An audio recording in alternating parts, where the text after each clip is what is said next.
ఎక్కువ ద్రవ్యము తక్కువ వస్తువులను వెంటాడటమే ద్రవ్యోల్బణం అంటాం. అంటే ఎక్కువ ద్రవ్యంతో తక్కువ వస్తువులు కొనడాన్ని మనం ద్రవ్యోల్బణంగా చెప్తున్నాం. అంటే రూపాయి వాల్యూ, డబ్బు యొక్క విలువ పడిపోవడాన్ని ఎకానమీలో ద్రవ్యోల్బణంగా ఫైండ్ అవుట్ చేస్తున్నాం. మరి ఇప్పుడు మనం జనరల్గా మన దేశంలో ద్రవ్యోల్బణానికి ప్రధానంగా 3 కారణాలు ఉన్నాయి. ఒక కారణాన్ని మనం పరిశీలించినట్లయితే లోడ్ బడ్జెట్ ఒక కారణం. రెండో కారణం ఏంది, భారతదేశంలో ద్రవ్యోల్బణం పెరగటానికి కారణం ఏంటంటే రెండో రీజన్ వస్తువులకు డిమాండ్ పెరగటం. వస్తువులకు డిమాండ్ పెరగటం రెండో రీజన్.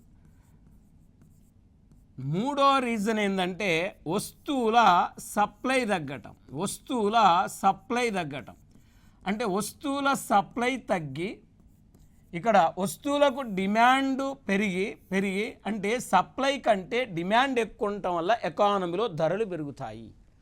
ఇక్కడ డిమాండ్ ఏదైనా ఒక వస్తువుకు సప్లై కంటే డిమాండ్ ఎక్కువన్నప్పుడు ఆల్టర్నేట్గా ఆ వస్తువుకు ధరలు పెరగటం వల్ల ఆర్థిక వ్యవస్థలో ద్రవ్యోల్బణం అనేది ఏర్పడుతుంది.